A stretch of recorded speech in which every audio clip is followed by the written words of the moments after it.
4 presos envolvidos no massacre de Altamira, no Pará, morreram enquanto estavam sendo transferidos pela Superintendência do Sistema Penitenciário do Estado. O número de presos mortos no confronto dentro da cadeia subiu para 58, depois que mais um corpo foi encontrado. A repórter Jalília Messias está em Altamira e tem outras informações. Boa tarde, Jalília. Olá, Doni, boa tarde a todos. Os trabalhos dos peritos para identificar os corpos das vítimas do massacre que aconteceu na última segunda-feira recomeçaram hoje de manhã aqui no IML de Altamira. Mas ainda não há previsão de quando essa perícia deve acabar. A maioria dos corpos foi queimada e fazer esse reconhecimento demora. A equipe de peritos foi reforçada, mas a estrutura do Instituto é pequena. Se esses corpos não forem identificados pela arcada dentária, será preciso coletar material genético dos parentes das vítimas para fazer exames de DNA. As famílias dos mortos estão aqui desde cedo e profissionais de saúde dão um apoio médico e psicológico para essas famílias. Muitas dessas pessoas vieram de longe, de outras cidades. E durante o transporte de Altamira para Belém, 4 presos morreram sufocados. Veja na reportagem. 30 presos que estariam envolvidos no massacre estavam sendo levados de Altamira para Belém neste caminhão-cela. Segundo a Secretaria de Segurança do Pará, quando o caminhão chegou à cidade de Marabá, ontem à noite, agentes penitenciários encontraram 4 presos mortos por sufocamento. De acordo com a polícia, os detentos estavam algemados e divididos em 4 celas instaladas no caminhão, que tem capacidade para transportar mais de 40 pessoas. Os outros 26 presos que estavam sendo transferidos serão colocados em isolamento e estão sendo ouvidos na delegacia. A Secretaria de Segurança disse apenas que está investigando o caso e não passou detalhes sobre as circunstâncias das mortes. Ao todo, 46 detentos são suspeitos de participar da matança no Centro de Recuperação de Altamira, no sudoeste do Pará. 16 teriam comandado as ações. Eles chegaram a Belém de avião ontem. 10 serão transferidos para presídios federais. A Superintendência do Sistema Penitenciário do Pará disse que vai esvaziar 2 presídios aqui na região metropolitana de Belém. 866 presos devem ser transferidos para locais que não serão divulgados por questões de segurança. Segundo a SUSIP, a medida é para tentar evitar que haja uma possível retaliação da facção criminosa que foi atacada no presídio de Altamira. Esta tarde deve chegar a Belém a Força Tarefa de Intervenção Penitenciária, ligada ao Ministério da Justiça e Segurança Pública. Ontem, durante uma nova checagem no presídio onde houve a matança, peritos localizaram mais um corpo. Ele estava sob os escombros de uma cela que foi incendiada. As 58 mortes ocorreram na segunda-feira, quando membros de uma facção criminosa atacaram presos de um grupo rival e botaram fogo nas celas. Foi o maior massacre da história dos presídios no Pará. Em Altamira, parentes começaram a velar os corpos das vítimas. Fiquei, sem chão. A pedido da Força Tarefa da Lava Jato no Rio, 40 joias da ex-primeira-dama do Estado, Adriana Anselmo, vão ser leiloadas no mês que vem. As joias estão avaliadas em mais de R$450 mil. O leilão foi marcado para 15 de agosto. Caso os bens não recebam o valor mínimo, haverá uma nova oferta no dia 23, com desconto de 25%. Em nota, a defesa de Adriana Anselmo informou que a inocência da cliente será provada ao fim do processo. Ontem, o ex-governador do Rio, Sérgio Cabral, do MDB, foi condenado a 18 anos de prisão por corrupção passiva no processo da Operação Ratatouille, sobre corrupção no fornecimento de alimentos para órgãos estaduais. Sérgio Cabral tem agora 10 condenações, que somam 216 anos e 6 meses de prisão. A defesa de Sérgio Cabral declarou que vai recorrer por não concordar com a pena aplicada, mas que vai manter a postura de auxiliar as autoridades. E a Polícia Federal ainda tenta localizar o presidente do Grupo Petrópolis, Walter Faria. Ele foi um dos alvos da Lava Jato hoje, na ação que investiga um esquema de lavagem de dinheiro e o pagamento de propinas envolvendo o Grupo Odebrecht. A Polícia Federal foi às ruas para cumprir 6 mandados de prisão e outros 33 de busca e apreensão em 15 cidades de 5 estados. 3 pessoas foram presas. Na casa de uma delas, os policiais encontraram R$240 mil em dinheiro. 3 alvos de prisão não foram encontrados. Um deles é o empresário Walter Faria, dono do Grupo Petrópolis, apontado como um operador de propina. Na decisão que autorizou a operação, a juíza Gabriela Hart afirmou que há elementos que indicam que Walter Faria está envolvido a longa data em operações de lavagem de dinheiro em diversos países. E que, como coordenador da atuação dos demais investigados, ele teria condições de influenciar na colheita de provas. De acordo com as investigações, o Grupo Petrópolis, que fabrica cerveja e outras bebidas, era usado pela Odebrecht nos pagamentos de propina disfarçados de doações eleitorais. As investigações apontam que o Grupo Petrópolis agiu como um verdadeiro banco de propina da Odebrecht. De acordo com o Ministério Público Federal, em contrapartida, a Odebrecht investia no grupo, inclusive com ampliação de fábricas do Grupo Petrópolis. Esse foi um subterfúgio que a empreiteira encontrou para realizar doações de centenas de milhões de reais sem que isso restasse transparente para a sociedade. Ela não queria aparecer como fazendo essas doações, então ela se valeu dos CNPJs do Grupo Petrópolis para ficar oculta em suas próprias doações. Walter Faria, segundo os procuradores, teria intermediado repasses de mais de 3 milhões de dólares de propinas relacionados a contratos de navios-sonda com a Petrobras em 2006 e 2007 para favorecer políticos do MDB. Para a operação de hoje, os investigadores se basearam em provas obtidas a partir de acordos de delação premiada, documentos enviados ao Brasil por autoridades internacionais e quebras dos sigilos bancário, fiscal e telefônico dos investigados. A juíza Gabriela Hart disse ainda que a situação de Walter Faria se agravou pelo fato do empresário ter aderido ao programa de repatriação de ativos, quando o empresário declarou possuir mais de 1 bilhão em contas no exterior. Mas parte desse dinheiro, segundo o MPF, não tem comprovação de origem lícita. Essa tentativa de regularização de ativos do senhor Walter Faria correspondeu a quase 1% do montante total de todo o programa de repatriação de ativos realizado no Brasil. Então, no âmbito dos quais 25 mil pessoas tentaram regularizar os seus ativos. Então a gente está falando de uma pessoa responsável por cerca de quase 1% do programa. A assessoria do Grupo Petrópolis, que também responde por Walter Faria, informou que seus executivos já prestaram todos os esclarecimentos sobre o assunto aos órgãos competentes e que continua à disposição das autoridades. A Odebrecht disse que colabora de forma permanente com as autoridades para esclarecer os fatos relatados por seus ex-executivos. Nós entramos em contato, mas ainda não recebemos resposta do MDB. A taxa de desemprego no Brasil caiu no segundo trimestre deste ano, de acordo com a Pesquisa Nacional por Amostra de Domicílios, divulgada hoje pelo IBGE. Pelos cálculos do IBGE, o Brasil tem 12.800.000 desempregados, 621 mil a menos do que no trimestre anterior. De abril a junho, quase 1,5 milhão de brasileiros conseguiram uma vaga. A população ocupada cresceu no ano 2,6%. Esse é um resultado, o maior resultado, a maior variação da série desde o início da pesquisa em 2012. O outro destaque que a PNAD contínua do IBGE traz é o aumento expressivo da carteira de trabalho na comparação trimestral. Depois de 20 trimestres, ou seja, depois de 5 anos, a carteira de trabalho volta a subir. O Lênion está cobrindo férias como servente num condomínio, mas ainda sem carteira assinada. Sempre gostaria de estar sendo melhor aproveitado, né? O número de pessoas subocupadas bateu recorde no segundo trimestre deste ano. São brasileiros que têm alguma ocupação, mas gostariam de trabalhar mais. São 7.400.000 pessoas nessa situação. E esse é o maior índice desde 2012. A saída para muita gente tem sido trabalhar por conta própria. Ana Maria faz parte desse grupo. Sem conseguir vaga no mercado formal, o local de trabalho agora é em casa. Tem que se virar hoje, quem não meter a mão na massa, quem não correr atrás, quem não tiver vontade, se acomodar, não vai acontecer.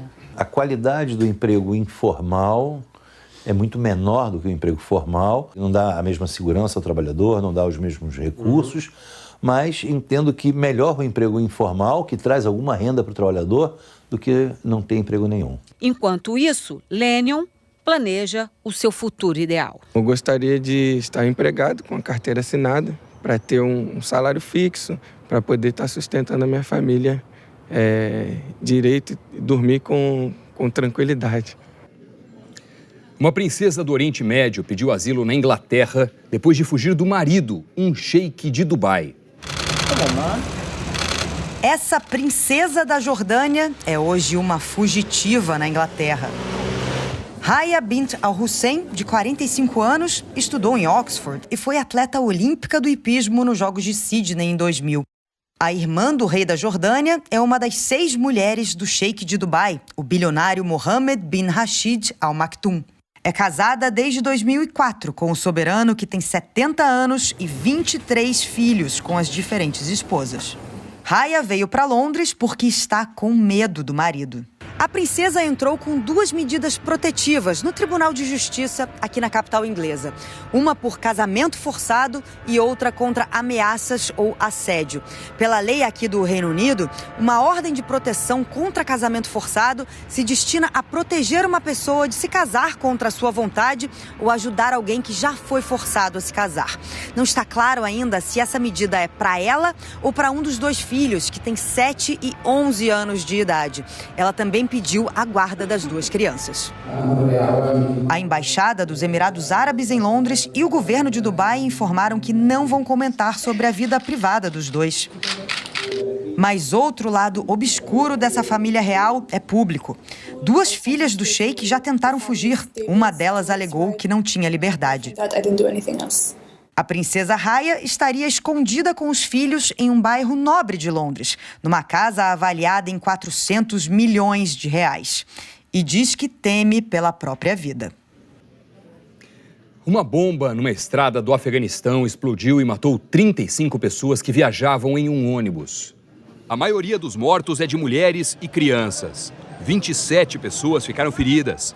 A segurança no país vem se deteriorando, com o Talibã e o Estado Islâmico atacando quase diariamente forças leais ao governo, prédios públicos e civis. O Talibã negou que seus militantes tenham colocado minas na região onde houve a explosão. Até agora, nenhum grupo reivindicou a autoria do ataque. A Coreia do Norte lançou 2 mísseis balísticos na costa leste. O alerta foi feito pela Coreia do Sul. Os 2 mísseis foram lançados da área de Wonsan, hoje de manhã, e caíram no mar do Japão. Na semana passada, houve outro teste com mísseis. Esses são os primeiros lançamentos depois do encontro de Donald Trump e Kim Jong-un na zona desmilitarizada em junho. A Coreia do Norte anunciou que se tratou de uma advertência a Seul sobre os exercícios militares com Washington, que serão realizados no mês que vem. Essa tarde, em quase todo o país, vai ser de tempo firme. Thiago Scheuer chega mais. Boa tarde, tudo bem? Olá, Doni. Boa tarde para você em casa também. Ô, Scheuer, na verdade, isso acaba sendo até comum nessa época do ano, não é não? É bem comum. A gente fala daquela massa de ar seco que fica plantada ali no meio do país, né? Então, o inverno já é bem seco no meio do Brasil. Então, tem pouca entrada de umidade também. Por isso que essa massa aqui domina, não arreda o pé. E isso contribui para o aumento de queimadas. Aí sim, o assunto é bem sério. Vale a gente lembrar. Olha hoje, né? Todo o nosso mapa praticamente em vermelho. Aqui, quanto mais vermelho, maior é esse risco. Mato Grosso, Roraima, Tocantins são os estados aí com o maior número de queimadas esse ano. E veja que todos aí tiveram crescimento comparando com o mesmo período de 2018. E aí tem algumas condições, né? Como tempo seco, vento, temperatura alta. Isso aqui mostra muito bem pra gente quais são os combustíveis para que as queimadas aconteçam. E atenção, a atividade humana é um desses combustíveis. Por exemplo, jogar aquela bituca de cigarro achando que não vai provocar nada pode ser um problemão, tá? Goiânia está sem chuva há 74 dias, viu? E mais uma vez o tempo fica firme e seco por lá. Sem contar o calorão, né? A máxima então vai ser de 31 graus. Tarde seca também em todas essas capitais aqui, ó. Palmas, Cuiabá, BH, Florianópolis e São Paulo. Já o centro-oeste paulista estava sem chuva há 2 semanas. Só que ontem à tarde choveu granizo por lá, muitas pedras de gelo cobriram uma estrada aí. E aí algumas plantações e também, né, alguns carros foram atingidos. No Rio, o tempo também fica firme, o sol continua brilhando à tarde, a máxima vai ser de 29 graus. Imagem linda da Lagoa Rodrigo de Freitas, ao vivaço. É verdade, Thiago Scheuer. E sobrou chuva para algum lugar no país ou não? Sobrou, viu, Doni? Lembrando que, né, essa chuva ela já reduziu bem. Já falei do amarelão, né, que a gente sabe, aquela massa de ar seco, mas ó, a chuva tem aqui, ó, entre o Recôncavo Baiano e o leste também do Rio Grande do Norte, um pedacinho do Maranhão, e aí no norte do Brasil, pegando boa parte aqui do Pará, também Amapá, Roraima e o centro-norte do Amazonas. Boa Vista, Recife e João Pessoa estão na rota aí das pancadas para agora à tarde. Boa Vista, por exemplo, tem 20 milímetros previstos. E, Scheuer, desde o começo da semana que você está aqui com a gente, você vem falando, olha, Doni, o tempo vai mudar. Sim. O tempo vai mudar. Sim. Essa mudança chega quando? E começa pelo sul, né? Começa pelo sul, isso aí. A gente vem falando disso, é porque vai virar mesmo tempo, tá? Tudo vai começar com a formação de uma frente fria poderosa. Já amanhã de manhã, ela começa a avançar aí pelo Rio Grande do Sul, de Malecuia, vai levar chuva forte para várias regiões do estado gaúcho. Então tem risco de temporais em toda essa área aqui, ó, principalmente pegando a região da Campanha. Chuva se espalha pelo estado todo, chuva forte, tá? E nessa área em branco aqui que você vê rajado, né? Santa Catarina, Paraná e boa parte de Mato Grosso do Sul, ventania. E a partir de sexta, essa frente fria vai derrubando as temperaturas em todo o centro-sul do país. Se você gostar de frio, prato cheio, né? Nas serras gaúcha e catarinense tem chance de nevar. Veja só nessa área em branco aqui, ó. Isso a partir de sexta tarde. Bom Jesus, Urupema e Campos Novos estão nessa rota da neve. Para quem gosta, né, de ir para lá ver essa neve, também uma boa pedida, viu, Doni? Tá avisado. Eu sou desses, gosto de frio e da programação associada a ele. Você também? Gosto bastante. Então pronto. A gente vai atualizando amanhã. Combinado. Tá valeu, valeu. Até mais, gente. Valeu. Tchau, tchau. Os casos suspeitos de dengue cresceram quase 600% neste primeiro semestre. Um dos grupos mais atingidos é o de crianças. A filha de 9 anos de Luciene ficou internada na urgência deste hospital de Aracaju. 7 dias de muita angústia. Como é uma doença grave, eu não sei o que pode acontecer. A plaqueta baixa muito, eu não sei. O diagnóstico é o mesmo de várias outras crianças que lotam as unidades de pediatria de Sergipe. Dengue. Segundo o Ministério da Saúde, a quantidade de casos suspeitos de dengue aumentou em quase 600% em relação ao mesmo período do ano passado e passou de 1.200.000 até julho. O número de crianças atingidas disparou. Em Goiás, representa 14% do total. No Rio Grande do Norte, 12%. No Tocantins, chegou a 20% e em Sergipe, a 23%. Criança é um grupo mais vulnerável pela imunidade, muitas vezes não teve contato no decorrer da vida. Então, a chance de evoluir para uma febre hemorrágica é muito maior. De janeiro a junho deste ano, mais da metade de todos os pacientes com suspeitas de dengue que buscaram atendimento aqui no maior hospital público de Sergipe foram crianças. A demanda cresceu tanto que o hospital precisou criar uma nova ala pediátrica só para atender as crianças com dengue. Em 2 meses, a unidade atendeu a 128 crianças. Em Sergipe, das 10 mortes provocadas pela dengue desde o início do ano, 5 foram crianças. Iago, de 5 anos, foi uma delas. Ele morreu com dengue hemorrágica. Nossos vizinhos aqui têm que olhar, né, se tem dengue e tal, ou se tem algum vaso com água, para alertar, porque a gente já perdeu um e não quero também que ninguém perca também com essa dengue. O Ministério da Saúde disse que o grande volume de chuvas em algumas regiões e as altas temperaturas explicam o aumento dos casos de dengue. O Ministério também afirmou que faz ações permanentes de prevenção à doença. Uma decisão da Justiça de São Paulo dispensou a autorização judicial exigida em todo o país para menores de 16 anos que viajarem desacompanhados, mas apenas para viagens nacionais saindo do estado.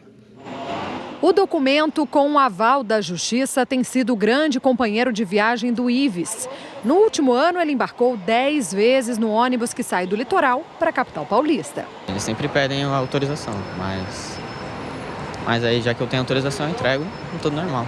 Isso é necessário porque ele tem 15 anos e uma lei federal diz que nenhum menor de 16 anos pode viajar para fora da cidade onde mora, desacompanhado dos pais ou dos responsáveis, sem autorização judicial. Mas agora, no estado de São Paulo, a autorização judicial passa a ser dispensável para viagens nacionais quando o menor viajar autorizado pelo pai, mãe ou responsável legal. Em vez de ir ao fórum pedir a autorização na vara da infância e da juventude, o responsável vai poder fazer um documento no computador de casa mesmo. Esse documento tem que ter nome, RG, CPF e endereço, tanto do menor quanto do responsável, além do destino e das datas de ida e volta da viagem.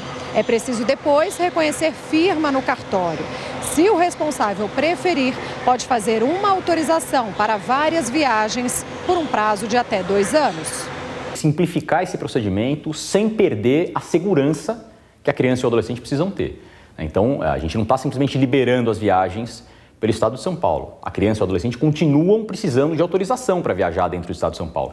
A questão é apenas a forma como essa autorização vai ser feita. Como a decisão só vale para as viagens partindo das cidades paulistas, é bom ficar atento, porque um menor que vai para outro estado pode precisar de autorização judicial na hora de voltar para São Paulo. A mudança divide pais e avós. Mais fácil para a gente, é mais ágil, né, a documentação daí. Com a justiça autorizando já é inseguro, agora que eu não mando mais mesmo. A Artesp, Agência de Transporte do Estado de São Paulo, disse que foi notificada da decisão do Tribunal de Justiça e já comunicou às empresas. Mais de 4 milhões de crianças e jovens já foram beneficiados pelo Criança Esperança em todo o país. Em Salvador, na Bahia, um projeto tem transformado a vida de muitas crianças e jovens do Pelourinho. Eles ainda aprendem a tocar flauta. Mas esse grupo já dá show de capoeira e de dança. O projeto Axé, para muitos, é a família que não tiveram. Acho que todo mundo deveria ter essa oportunidade de estar aqui dentro, porque eu acho que no mundo não existiria tanta criança na rua, não existiria tanta criança no meio das drogas. 85% das crianças acolhidas mudaram o rumo de suas vidas. Ver que aquela criança que ontem estava sentada na sarjeta, hoje está virando um pintor, um bailarino, uma criadora de moda e assim por diante. Esse é o prazer verdadeiro. Café, almoço, lanche e as oficinas que ensinam e despertam vocações. Em média, 1.000 jovens, entre crianças e adolescentes, são atendidos por ano. A maioria vivia em situação de risco nas ruas de Salvador. E aqui no projeto, além de carinho, recebe atenção, educação, a chance de descobrir novos caminhos. No Moda Axé, os modelitos criados no papel vão ganhando forma no tecido. E na sala de produção, a costura. Saias, vestidos, bermudas. Isso aqui é o quê? Uma mochila. Uma mochila? Tá bonito? Vai ficar bonita, hein? A estampa foi você que escolheu? Foi. Carlos cuida dos bordados. Eu acho que eu boto mais minha alma, meu carisma eu bordando, sabe? Samuel já aprendeu quase tudo e faz planos para o futuro. Eu desde pequeno eu já começava a criar roupas, gostava de desenhar. E aí eu peguei e pensei assim em ser estilista e estou aqui para correr atrás do meu sonho. Na casa da irmã mais velha, onde mora, Samuel ajuda nas tarefas domésticas. E quando chega da escola, exercita a criação. É o orgulho da família. Mostra minhas amigas, quando vem aqui, eu... Meu irmão é estilista, que ele fez. Quando a pessoa tem o apoio da família, fica tudo melhor. O Criança Esperança está contribuindo a criar artistas, não apenas meninos bem educados, mas artistas verdadeiros. Essa educação que a gente chama de pedagogia do desejo, que vai mobilizando a capacidade deles de sonharem, a capacidade deles de desejar para eles uma vida melhor. De repente, no ateliê, uma surpresa. O ator Fabrício Boliveira, um dos mobilizadores do Criança Esperança, veio conhecer o projeto. Conversou com a garotada, ouviu sonhos. Meu sonho, que era ser médica, passou para ser uma estilista. Que ótimo. Com meu próprio coisa e fazer roupas para doar para criança de rua. Tem uma estrada enorme aí para vocês, com os nossos desejos, com os nossos sonhos, para que eles estejam mais perto da gente. Fabrício, que é baiano de Salvador, foi conhecer as outras áreas e se divertiu com os grupos de dança e de capoeira.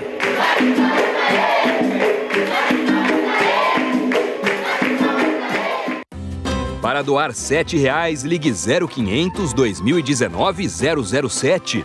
Para doar R$ 20,00, ligue 0500 2019 020. E para doar R$ 40,00, ligue 0500 2019 040. Para garantir a doação, é preciso ouvir a mensagem até o fim. Para doar outros valores, entre no nosso site e clique na marca Criança Esperança. A sua doação é depositada diretamente na conta da Unesco e não tem dedução fiscal.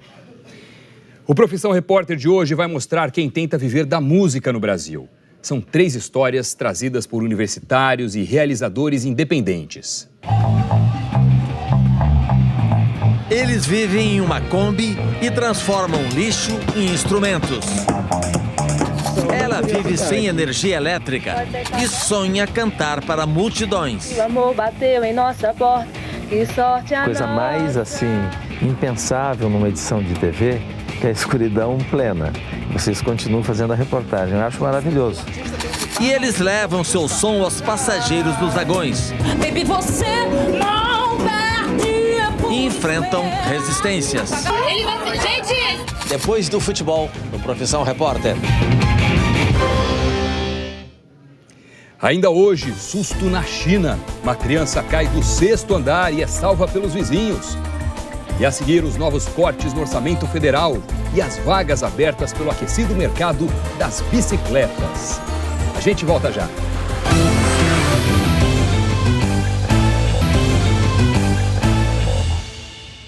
O governo federal fez um novo bloqueio no valor de quase R$1,5 bilhão no orçamento deste ano.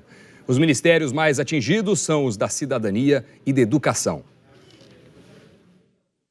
Os valores foram publicados em uma edição extra do Diário Oficial, ontem, no fim da noite. O decreto determina o valor contingenciado, ou seja, bloqueado, e quais ministérios passam a ter menos dinheiro para despesas discricionárias, não obrigatórias.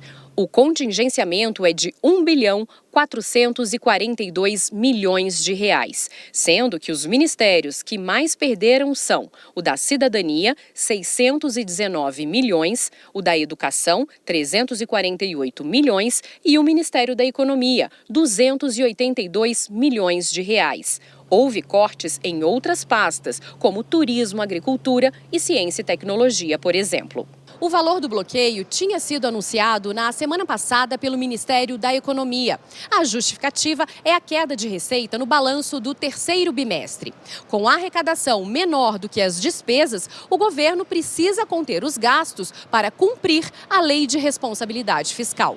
Desde o início do ano, o total de contingenciamento no Poder Executivo chega a 33 bilhões 426 milhões de reais. O ministério que mais teve contingenciamento agora em 2019 foi o da Educação, um total de mais de 6 bilhões de reais. O Ministério da Defesa é o segundo, com quase 6 bilhões. O MEC ainda não informou que áreas serão afetadas. Em nota, afirmou que realiza estudo de forma a não impactar significativamente as políticas executadas pela pasta e suas unidades vinculadas. Em maio, estudantes e professores fizeram manifestações pelo país contra o bloqueio de verbas nas universidades e institutos federais. Hoje cedo, na saída do Palácio da Alvorada, o presidente Jair Bolsonaro falou sobre a medida. Vários outros ministérios foram atingidos. Se eu não fizer isso, eu entro na lei de responsabilidade fiscal, é pedalada, eu vou para o impeachment. É um corte relativamente pequeno, perto da monstruosidade do orçamento, mas sou obrigado a fazer. Tem uma lei, eu tenho que seguir a lei. O secretário especial de Previdência, Rogério Marinho, disse em entrevista à Globo News que o contingenciamento pode ser revisto com a aprovação da reforma da Previdência. Após a aprovação da reforma, esperamos uma reação ainda tímida, mas que vai se estabelecer fortemente no próximo ano, da arrecadação, e também uma busca que o Tesouro faz, o Ministério da Economia, de outras receitas primárias que podem permitir o descongenciamento do teto. Os fabricantes de bicicletas comemoram um aumento de 20% na produção, um crescimento que também significa novos empregos. É horário de pico numa grande cidade brasileira. Mas não são apenas as avenidas que estão lotadas, as ciclovias também. Desde que o sinal verde foi aberto para as pedaladas com a construção de ciclovias e o compartilhamento de bicicletas em muitas cidades, o número de ciclistas disparou. Parte das bicicletas do sistema de compartilhamento oferecida por bancos e empresas é produzida no sul de Minas Gerais, na cidade de Extrema. Já nos primeiros meses do ano, a equipe de 10 funcionários aumentou para 35 para dar conta do aumento de 30% nas encomendas. Trouxe meu currículo e, graças a Deus, consegui entrar aqui. E hoje eu sou muito feliz trabalhando aqui. E isso pode ser só o início. Nós projetamos essa fábrica para produzir 50 bicicletas por dia. Hoje nós estamos fazendo 250 bicicletas por turno. Então, por dia podem sair 500 bicicletas. A intenção é aumentar essa linha de produção para que, em vez de 500 bicicletas, saiam 800, 1.000 bicicletas por dia. A quase 4.000 quilômetros dali, em Manaus, está o maior polo de produção do país. As 4 indústrias já somam 17,8% de aumento no primeiro semestre. Esta é a maior fabricante de bicicletas do Brasil. Para circular pela fábrica, a gente precisa usar equipamentos de segurança. E olha, por aqui, no primeiro semestre também aumentou o número de encomendas. E por isso a previsão é passar de 2.400 bicicletas prontinhas por dia a partir de julho. Junto com os pedidos, cresceram também as contratações. Foram pelo menos 70 novas vagas nesse mesmo período. Numa época de tanto desemprego, a notícia não podia ser melhor. Consegui ser aprovado no processo e hoje estou recolocado no mercado de trabalho como analista de processos. Para ir ao trabalho,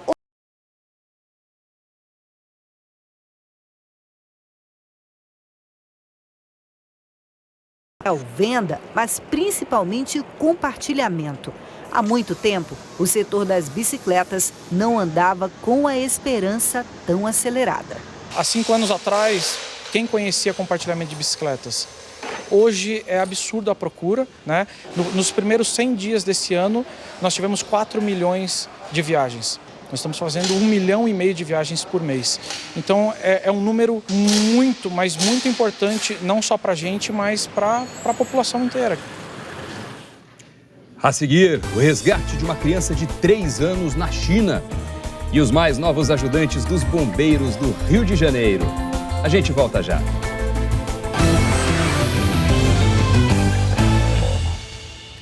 Um menino de 3 anos foi salvo depois de cair do 6º andar de um prédio na China. A imagem é assustadora. Um menino de apenas 3 anos pendurado na sacada do apartamento. Em alguns momentos, ele quase escorrega. Aos poucos, os vizinhos, espantados com a cena, começam a se juntar. Alguns ficam paralisados, outros tentam ajudar. Como esse homem, que conta que assim que viu a criança balançando, pensou em correr para pegá-lo com as próprias mãos, mas sabia que isso não iria funcionar. Daí veio a ideia de estender um cobertor para parar a criança. Felizmente deu certo. Depois de ser resgatado, o menino foi levado para o hospital, onde não foi constatado nenhum ferimento. Segundo a polícia, a criança estava sozinha em casa. A avó tinha saído para fazer compras. O canil do Corpo de Bombeiros do Rio ganhou um belo reforço. Aliás, 9 filhotinhos de labradores. A mãe, Lua, há quase 5 anos atua em resgates, como nas tragédias de Brumadinho e da Muzema.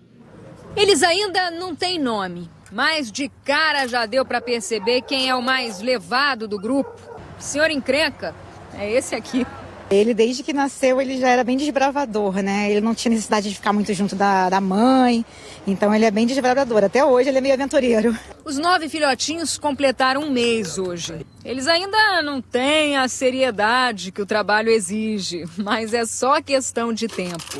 A partir dos 3 dias, a gente já começou com alguns estímulos motores, né? E alguns estímulos de frio e calor. Ainda eles com ouvido e olhinho fechado ainda, para estimular a formação de neurônios. Depois, a partir do 16º, 20º dia, a gente já começou com a pista.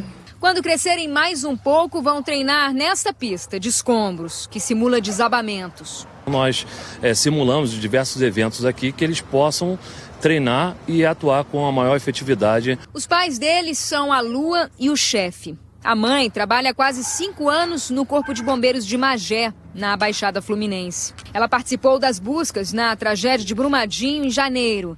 E em abril, ajudou a encontrar sobreviventes no desabamento de prédios na Muzema, no Rio. Ela foi treinada para responder a todos os militares do Canil. Ela trabalha com qualquer um. E ela é muito eficiente no trabalho dela? Com certeza, muito eficiente, bem treinada. O pai trabalha no Batalhão de Ação com Cães, da Polícia Militar, ajudando a encontrar explosivos e armas. Hoje não conseguiu folga do trabalho, mas a mãe ficou junto com os filhotes, está de licença maternidade. Já tem 11 anos que o Corpo de Bombeiros faz esse trabalho com cães, dentro e fora do estado do Rio. E nesse período, os cachorros aqui já trabalharam em 160 ocorrências de busca e salvamento. 6 filhotinhos vão ser doados para outras unidades. Um vai para o Corpo de Bombeiros de Santa Catarina, de onde veio a mãe. Os outros 2 vão para o Batalhão de Ação com Cães. Pode até não parecer, mas eles ainda vão ajudar muito. Por enquanto, o trabalho é só comer, dormir e brincar, mas em breve vão estar por aí salvando vidas. O Jornal Hoje termina aqui. Você acompanha outras notícias no Jornal Nacional, que começa mais cedo, às 8 da noite, pelo horário de Brasília. Muito obrigado pela companhia, para você uma boa tarde e até amanhã. Tchau.